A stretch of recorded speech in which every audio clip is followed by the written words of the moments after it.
Salut à tous, salut à toutes, j'espère que vous allez bien.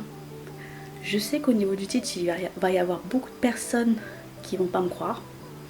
Et c'est pas grave, j'ai eu beaucoup de discussions avec Jésus pour savoir si je me trompais, si je me faisais des idées ou non. Et laissez-moi vous dire une chose, le monde spirituel existe. Je sais pas comment vous l'annoncez autrement, mais le monde spirituel existe. Pour les personnes qui s'y connaîtraient pas trop, je parle pas de trucs ésotériques ni quoi que ce soit, ou de sorcellerie ou je ne sais quoi. Non, au contraire. Je parle bien d'une dimension où le paranormal, enfin ce que les gens appellent comme paranormal, ce sont des faits réels. Alors non pas que les licornes et les vampires existent, non, mais que les esprits, notamment tout ce qui est entités démoniaques et tout ça, ils existent, ils sont bien parmi nous.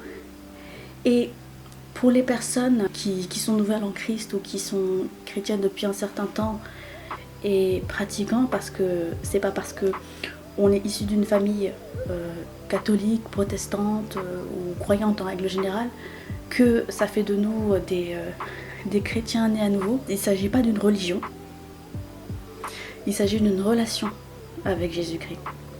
C'est-à-dire qu'à partir du moment où on ne lit pas sa parole, en gros, où on ne lui parle pas, on ne prie pas, on ne peut pas se dire qu'on est dans la bonne direction, parce qu'au final, on est tous pécheurs, que nous soyons croyants ou non.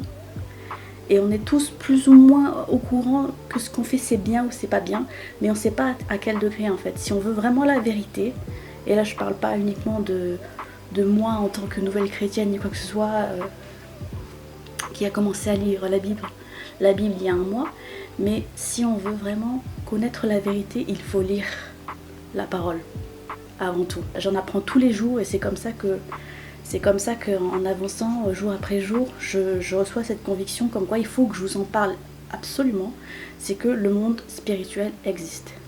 Et par là, je vous dis qu'en fait, il ne fait pas de cadeaux. C'est-à-dire que mes premières interactions avec le monde spirituel remontent à quand j'étais toute petite. C'est-à-dire que je devais avoir 6 ans à peu près. Et je me rappelle comme hier d'un jour où je suis allée dans un magasin d'antiquités africaines avec mes parents. C'était en Corse, j'étais toute petite. Et je savais plus très bien pourquoi est-ce qu'on était là. Je savais plus. Mais je me souviens avoir fait le tour de la boutique et être tombée sur des masques africains, je ne sais pas de quel pays, et j'ai commencé à ressentir une peur, vraiment une peur, une envie de partir en fait très très vite. Je me souviens que je tirais sur la manche de mes parents pour leur demander quand est-ce qu'on partait, parce que j'étais pas à l'aise du tout, et je sais pas si c'était un masque ou plusieurs, mais il y avait une partie du magasin avec ces masques africains qui me faisaient très très peur. J'ai jamais eu d'affinité avec les objets ethniques ni quoi que ce soit, mais là spécifiquement, je ressentais quelque chose de malsain. Et j'étais incapable de dire pourquoi, étant donné que moi-même je comprenais pas ce qui arrivait. Donc, mes parents ont réglé vite fait ce qu'il y avait à faire, on est rentré à la maison, je continue mon quotidien de petit enfant, et assez rapidement, je tombe malade. Et ça c'est à retenir parce que les médecins n'ont jamais su ce que j'ai eu. J'ai eu de la fièvre, très très forte fièvre, qui s'est installée progressivement, mais qui a culminé assez vite en fait. Et j'avais chaud, j'avais froid, des sueurs, des nausées, tout ça, mais c'est pas comme si t'avais une gastro ou quoi que ce soit, c'était vraiment beaucoup de chaleur. Et puis il y avait des moments où j'étais vraiment pas bien. Ma mère me dit que j'avais 39, presque 42 fièvres, je dirais. Et récemment, je lui ai reparlé de cette situation. Elle m'avait dit que c'était une vulgaire grippe, mais qu'elle a vraiment cru qu'à ce moment-là, vu que j'ai été hospitalisée par la suite, qu'elle allait me perdre en fait. Et certes, à l'époque, j'avais pas un système immunitaire de fou malade. J'avais des allergies au pollen, etc. Mais là, c'était vraiment quelque chose d'à part. Alors certes, c'était pendant la période où il y avait la grippe, mais c'était un cran au-dessus. C'est-à-dire que je vomissais dû à des hausses de température. Ça, je vomissais de la bile sans avoir mangé ni quoi que ce soit. Et surtout, je me souviens m'être levée sur mon lit d'enfant de 6 ans. Mais c'était pas vraiment moi qui contrôlais, je m'étais pas dit je vais me lever, je vais faire ça. Mais je m'étais levée, j'ai commencé à regarder le plafond où la lumière était allumée, on était au début de soirée. Et puis je me suis mis à crier. Mais à crier, très très fort. Je disais pas grand chose, juste je hurlais. Comme si on était en train de me tuer. Et je savais même pas pourquoi je hurlais en fait. C'est comme si mon corps faisait ça, mais moi j'avais pas décidé de le faire en fait. C'est comme si je me voyais un petit peu là mais pas là. Vous voyez ce que je veux dire? Et ma mère avait appelé le médecin qui est venu m'ausculter. Lui-même il était pas sûr, il disait qu'il savait pas en gros, un médecin généraliste. Et vu que il était sur le point de partir, et je m'étais descendue du lit, j'avais commencé à appeler ma mère un peu en mode ouais maman tu peux venir s'il te plaît, et j'ai vomi dans la bassine qui était au pied de mon lit.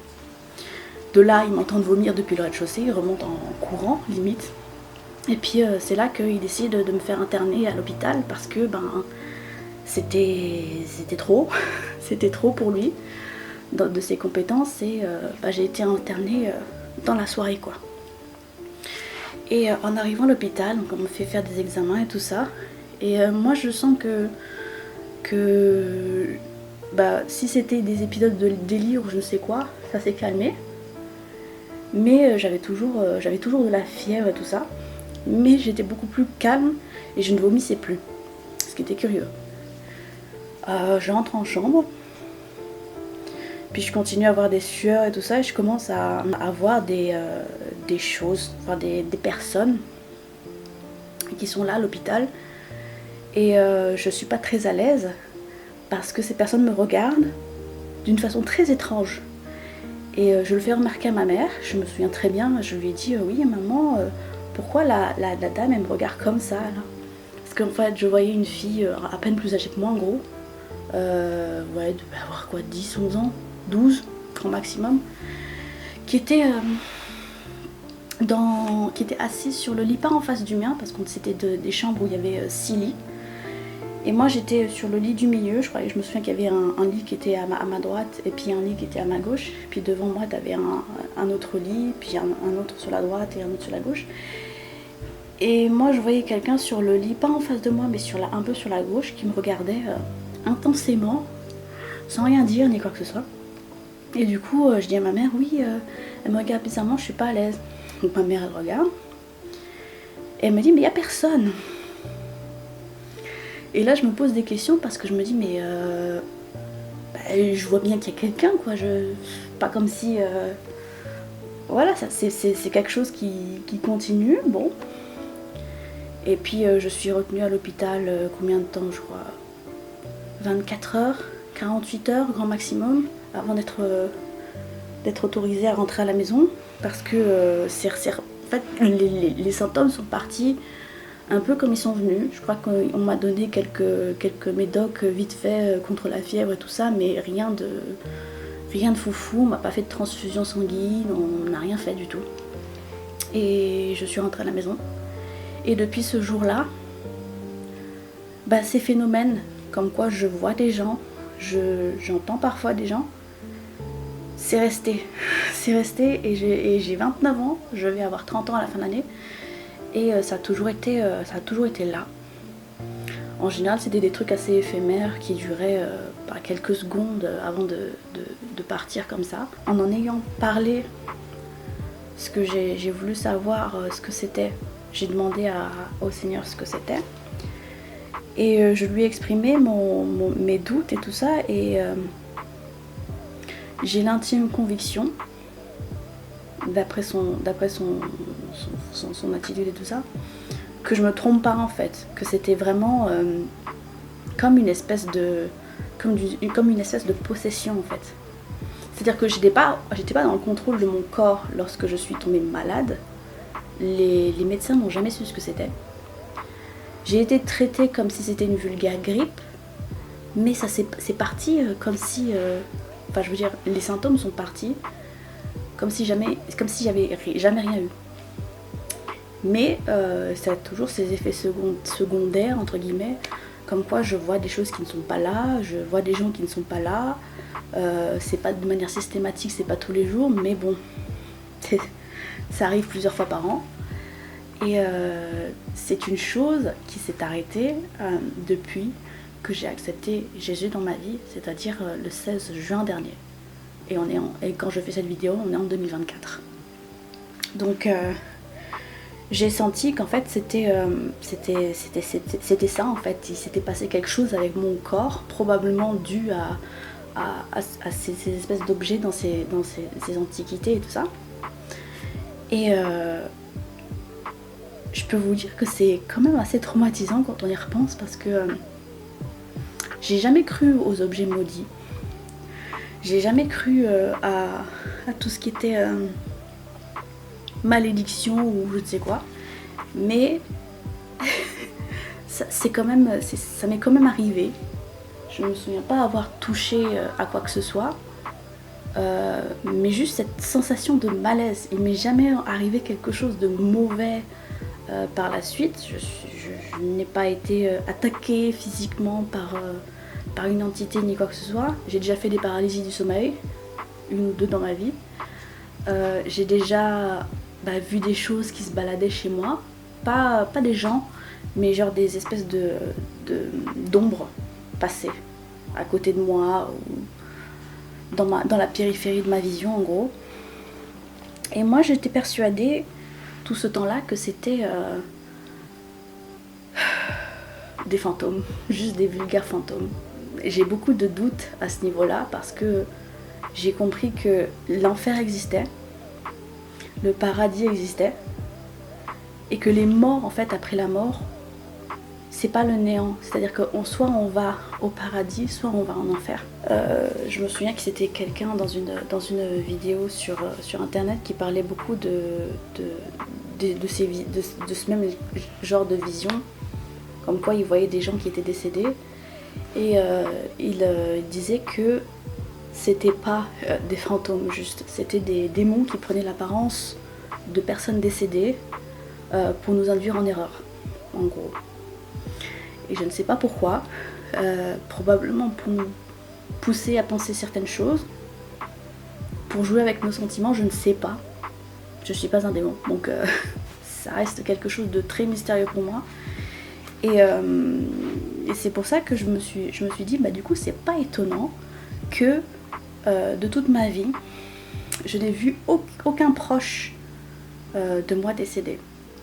J'ai cru avoir affaire aux fantômes de mon grand-père lorsque j'étais dans une période très très noire de ma vie où j'avais beaucoup de pensées suicidaires. Mais en fait, il s'est avéré que c'était Jésus tout du long. Et l'avoir réalisé très récemment, ça m'a beaucoup changé à l'intérieur, ça m'a vraiment secoué et tout ça, et ça m'a aidé à mieux accepter la chose. Et j'ai compris qu'en fait, il y a toujours eu une espèce de guerre spirituelle entre Jésus et probablement ses anges, je ne sais quoi, parce que j'ai déjà vu, j'ai pas vu d'anges à proprement parler, mais j'ai déjà vu des espèces de... je sais pas, comment est-ce que je peux vous expliquer ça, des particules de lumière en fait, près de moi, que ce soit dans les lieux publics ou chez moi, il y a quelques années, lorsque j'étais dans un mood un petit peu préoccupé, légèrement préoccupé, et une espèce de tranquillité en fait quand ça arrivait, des particules qui bougeaient un petit peu comme quand vous avez des malaises, quand vous commencez à avoir des étoiles dans les yeux, sauf que dans les deux cas, J'étais en parfaite santé. Je n'allais pas faire de malaise, je ne suis jamais tombée dans les pommes. Je me sentais bien et surtout à l'aise, très à l'aise. Et de l'autre côté, des trucs qui disparaissaient parfois de chez moi, des affaires moi qui disparaissaient. J'ai perdu une chose qui était très chère à mes yeux. Je ne sais toujours pas si on me l'a volée, si c'est une personne humaine qui me l'a volée ou bien si ça a été une disparition, si quelqu'un l'a trouvé, je ne sais rien. Mais j'avais beaucoup d'objets qui disparaissaient. Comme je vous ai dit, ces ombres qui se baladaient chez moi. Et moi, naïvement, qui pensais que c'était juste des anges gardiens ou je ne sais quoi. Et qui habitait avec ça, tout en faisant des crises d'angoisse tous les jours. Ça n'aidait pas forcément. Toujours vivre dans la peur, dans la colère, dans la rancune comme je le faisais avant. Et en fait, je me suis rendu compte que c'était juste de l'oppression, que je me rendais pas forcément compte en fait. Lorsque j'ai commencé à en parler avec le Seigneur, il ne m'a pas fait sentir que je disais quelque chose de faux en gros. Donc c'est juste pour vous montrer que même si vous ne croyez pas en Dieu, même si vous ne croyez pas en quelque chose, vous avez une autre religion, il se passe vraiment quelque chose sur le plan spirituel. Et sur le plan spirituel, c'est pas forcément quand on dort ou quand on rêve ou quoi que ce soit, c'est vraiment, il est là, sur le même plan que nous, sur le plan terrestre. Et ça se passe constamment. On n'en est pas conscient parce que on est des humains, on voit que ce qui est matériel. Mais ça se passe tout le temps. À chaque fois qu'on a des pensées je vais finir par y arriver. À chaque fois qu'on a des pensées intrusives, c'est ça. Ce sont des entités qui cherchent à nous manipuler, à nous faire sentir mal et tout ça. Je sais que c'est très confus ce que je vous dis, mais faites vraiment attention à vous. Faites attention à ce qu'on peut vous dire. Et surtout, faites attention à ce que vous pouvez écouter, à ce que vous pouvez voir. Tout ça parce que il y a un verset de la Bible, je ne l'ai plus en tête totalement, mais en gros qui disait que l'œil était le miroir de l'âme et que si nous percevons quelque chose de bon et de sain, en gros notre corps et notre âme étaient dans la lumière, mais par contre si nous nourrissions nos yeux de choses qui sont du monde, et quand je dis du monde, c'est pas influencé par la société ni quoi que ce soit, mais vraiment par tous ces désirs comme la drogue, le sexe, l'alcool, je sais pas si je l'ai dit, tous ces désirs charnels en gros, et ça c'est ce qu'on appelle des désirs du monde. On est dans les ténèbres en gros. Mais en gros, faites vraiment attention à vous, parce que l'ennemi se fiche que vous ayez 0, 3, 6, 10, 20, 50. Tout ce qui l'intéresse en fait, c'est de nous détourner, nous, du paradis, du Seigneur. Et tous les moyens sont bons en fait. Donc il va essayer de s'insinuer dans n'importe quel domaine de notre vie, dans n'importe quel aspect de notre vie, pour essayer de détruire notre paix, de voler notre paix, de détruire notre cœur et de faire en sorte qu'on ne croit pas à la vie éternelle et tout ça. Et je pense qu'il y aura beaucoup de chrétiens qui sont dans leur foi depuis plus longtemps que moi, qui pourront vous l'expliquer mieux que moi. Mais faites vraiment attention à vous. Surtout à ce à quoi vous vous exposez tous les jours. J'espère que malgré tout, ce mini témoignage ne vous aura pas trop traumatisé ni quoi que ce soit. Et voilà, je pense que j'ai fait ce que j'avais à faire aujourd'hui. Je vous dis à plus dans une prochaine vidéo. Prenez soin de vous, prenez soin des autres. Salut.